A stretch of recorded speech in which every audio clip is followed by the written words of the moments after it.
Doenças relacionadas a ruído.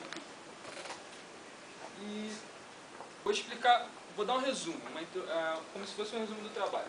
Bom, ao contrário do que muita gente pensa, as doenças relacionadas a ruído, elas podem ocorrer não só com a perda auditiva. Ela também pode ocorrer através das extraauditivas, que seriam os transtornos, tipo estresse, ansiedade, fadiga.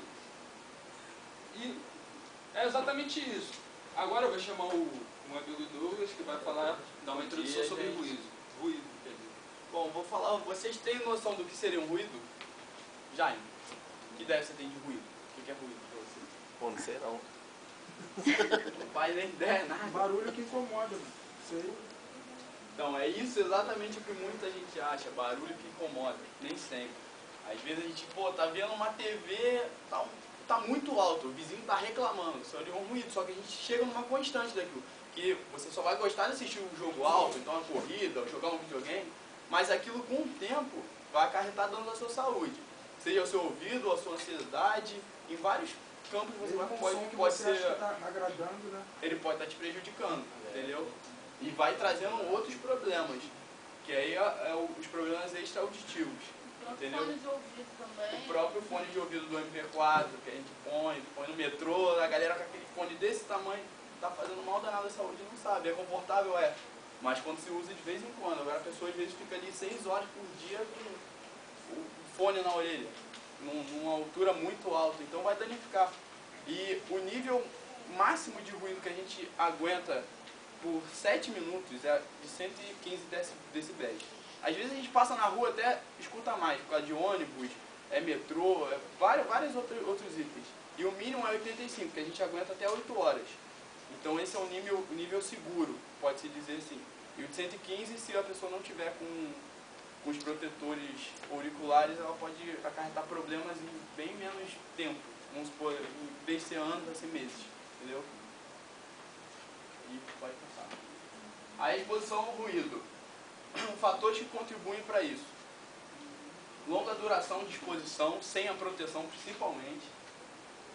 Sensibilidade de cada indivíduo. Às vezes o que é muito para você é pouco para mim e vice-versa. E intensidade e frequência do ruído. Às vezes explodiu alguma coisa, ou então caiu alguma coisa, fez um ruído muito agudo, vai prejudicar mais um do que o outro. Os efeitos causados devido à exposição do ruído são, que é a ordem auditiva, que é a perda temporária, permanente e o trauma acústico, que esse seria, no caso, a própria surdez já, por si só. Beleza, perda auditiva temporária. Bom, é caracterizada pela falta de audição, né? E como o próprio nome diz, é temporário, passageiro. Medida de controle. Jamais expor a sua audição em um ambiente de ruído intenso, muito forte, sem o uso do EPI, como ele falou. A permanente, a pessoa não percebe que já está desenvolvendo ela porque não atinge diretamente no princípio a região utilizada e também não a dor.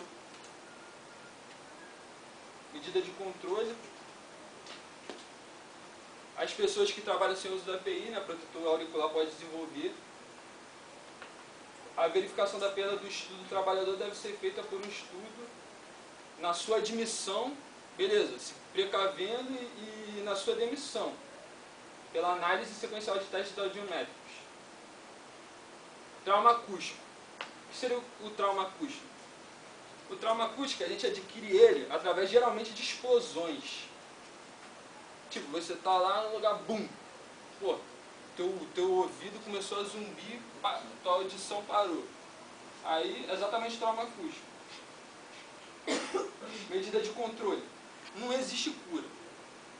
O objetivo é você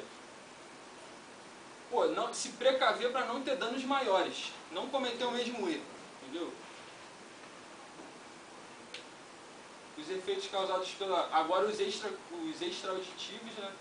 da ordem extrauditiva, a ansiedade, a insônia, o estresse e os distúrbios digestivos, como eu falei. O Cáceres vai dar uma introdução, vai falar sobre. Bom dia, pessoal. O primeiro tópico é a ansiedade, né? Algumas pessoas já são ansiosas por natureza, né? Só que a ansiedade ela também vem através de um trauma acústico, né? E a ansiedade, o que ela provoca? Ela provoca nervosismo na pessoa, distúrbios emocionais, insônia, a pessoa fica com uma dificuldade de dormir, ou então dorme tarde e levanta cedo, entendeu? E não se sente bem, supostamente. Fadiga e falta de ar e até dores no peito. Medidas de controle. O tratamento ele é feito com medicamentos, dos quais são tranquilizantes, o famoso diazepam. Muitas pessoas tomam, fazem uso sem prescrição médica, né? A insônia, como eu falei, você acaba tendo dificuldade para dormir, acaba dormindo lá para as 2, 3 horas da manhã, e quando dá 6, 7 horas da manhã você já está de pé e não tem uma boa noite de sono. Medidas de controle para a insônia é você mudar seu hábito, alguns hábitos inadequados, né?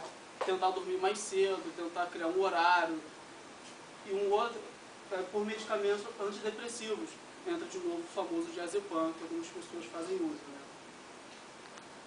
O estresse ele vem realmente um trauma auditivo, né? Além do trabalho, a pessoa ela fica nervosa, cansada, tem tristeza e fica com aflição e dor de cabeça, então, com estresse. Medidas de controle do estresse são várias. Terapias comportamentais, técnicas de relaxamento, prática de atividades físicas regulares e ter uma boa alimentação saudável. E também tem os distúrbios digestivos. A pessoa ela tem engasgo, diarreia, vômito, prisão de ventre, pancreatite e apendicite. Medidas de controle. O tratamento vai depender da causa. Em geral é feito através de antibióticos, ou então tem que descobrir qual foi o real ponto da pessoa. E aí vai ir para cada um debilitado. Bom, gente, vamos falar sobre APAIR. O que significa isso? O APAIR seria perda de audição por ruídos, tá? Induzida pelo ruído. O que acontece? Isso é somado também ao extra-auditivo citados nas partes anteriores. Isso aqui, no caso, seria uma ilustração falando exatamente sobre a audição. O que acontece? Como vocês podem ver, o trabalhador aqui não está com proteção, não está nem aí pelo barulho que está acontecendo naquele local. Já o cara que até está com proteção aqui, ainda consegue sentir alguns ruídos, mesmo com a proteção. A proteção, às vezes, pode até mesmo que seja impedir um determinado decibéis, ou determinados hertz. Então, isso faz com que, talvez, ele não esteja, até mesmo ele, não esteja com o equipamento adequado. E agora vamos entrar no vídeo, falando exatamente sobre isso.